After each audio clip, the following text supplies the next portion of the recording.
Just when Portugal had finally found the answer to their most pressing question, who would lead the line in a post-Ronaldo era, tragedy struck. Diogo Jota, the dynamic forward who seemed born to inherit the No. 9 shirt, was killed with a devastating car accident.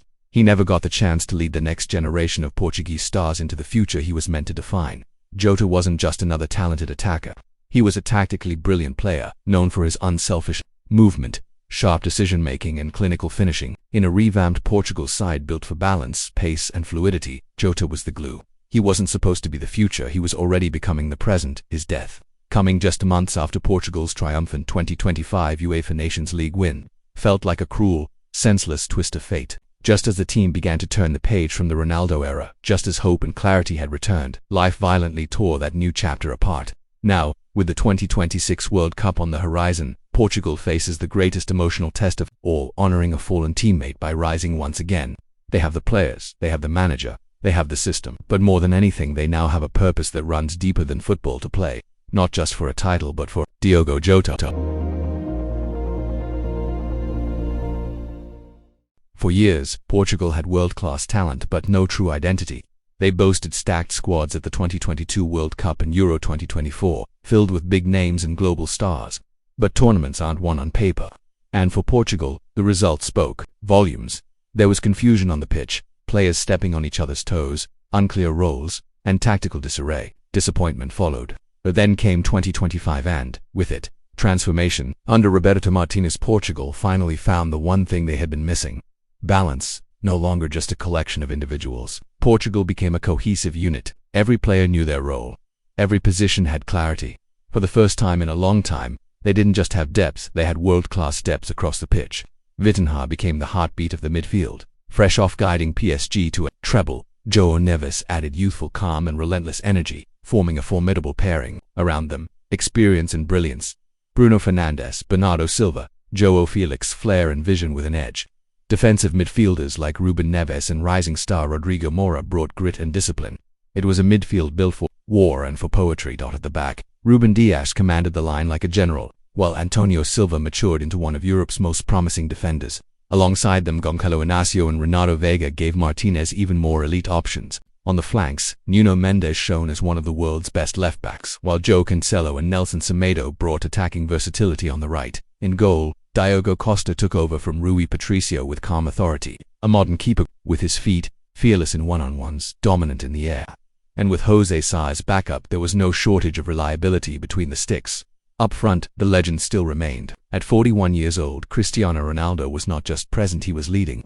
He topped the Saudi League with 25 goals and once again delivered for Portugal, scoring 8 crucial goals in the 2025 Nations League, including in both the semi-final and the final. With 138 goals and 37 assists for his country, Ronaldo continues to be the emotional and tactical anchor of the attack. Surrounding him was an arsenal of explosive wide players: Pedro Neto, Francisco Trincão, Rafael Leao, Pedro Goncalves, Francisco Conceição. Speed, flair, and creativity in abundance. But tragedy struck when Diogo Jota, the man tipped to take over the No. 9 role, died in a devastating car accident just months after Portugal's Nations League triumph. It was a heartbreaking moment. Jota was the perfect bridge between the old guard and the new, and just as the team began its next chapter, fate intervened. Now, the responsibility to step up falls on Gonçalo Ramos. He's shown flashes of brilliance at PSG, but the question remains, can he rise to the occasion and become Portugal's next great striker? This Portugal team isn't just talented, it's structured, balanced, and purpose-driven. Roberto Martinez didn't pick the biggest names, he picked the right pieces. Ego was checked at the door, and chemistry returned. The result, Portugal lifted their third major international trophy in 2025, and now, with their eyes on the 2026 World Cup, they're no longer chasing greatness, they're expecting it. When Roberto Martinez took the Portugal job, the critics rolled their eyes. This was the man who wasted Belgium's golden generation. Kevin De Bruyne, Romelu Lukaku, Eden Hazard, Vincent Kompany, Thibaut Courtois, names that dominated club football for over a decade, and yet, no trophies. Sure, Belgium hit no. 1 in the FIFA World Rankings. Sure, they finished 3rd at the 2018 World Cup, but for many, Martinez was the nearly man, the tactician who could get you close to the summit but never plant the flag. A tactical romantic, a man with big ideas but not enough bite. And for a while, it seemed that would be his legacy. But maybe, just maybe, Belgium wasn't his story to finish, because in Portugal, Roberto Martinez found something Belgium never had. Cristiano Ronaldo. Belgium had stars. Portugal had a commander, a warrior, a living legend who doesn't just play the game, he bends it to his will. And with Ronaldo by his side, something clicked. Martinez evolved. He brought flexibility to Portugal's system, switching between a back three and a back four mid-match, with fullbacks pressing high, but with control. Midfielders weren't just running, they were rotating, controlling tempo, and pressing, with purpose. Portugal stopped looking like a team of names, and started looking like a team with identity, tactical, disciplined, and dangerous. And in 2025 it all came together. Martinez lifted his first ever international trophy, the UEFA Nations League, not just as a coach, but as a winner. It wasn't just a trophy. It was a message to every doubter. He's figured it out, just in time for the biggest stage of all, the 2026 World Cup.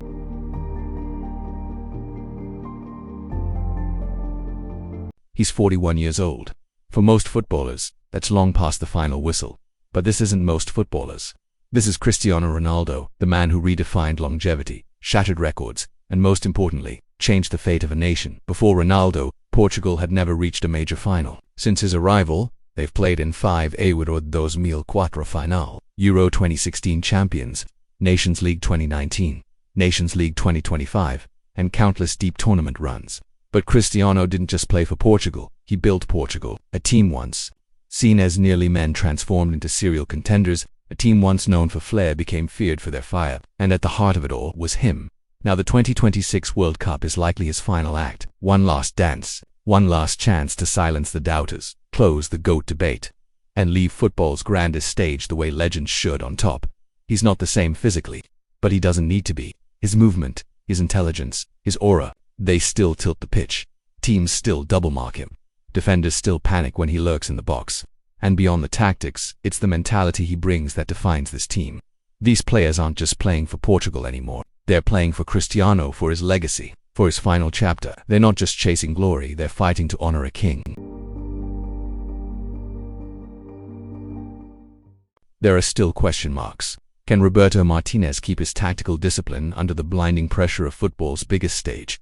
Will age finally catch up to Cristiano Ronaldo, and can Portugal truly fill the void left by the devastating loss of Diogo Jota, a player who was more than just a striker but a system in himself? But here's the thing, every question already whispers its answer. Martinez has evolved. The flamboyant, free-flowing chaos of Belgium is gone. This Portugal side is leaner, smarter, tighter. They're tactically sharper, more reactive, and harder to break down. Martinez isn't chasing beauty anymore, he's chasing legacy. And Ronaldo, no, he doesn't play 90 minutes every match, but he doesn't have to.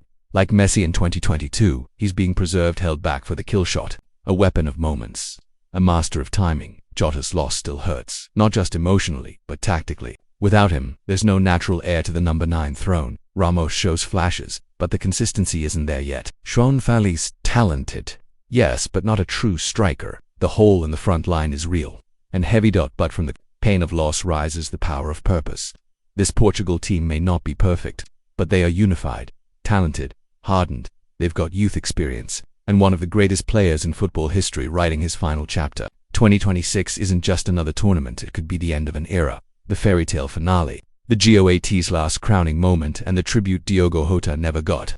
A redemption arc for Martinez, a reckoning for the world. Portugal's not just chasing the World Cup, they're chasing destiny.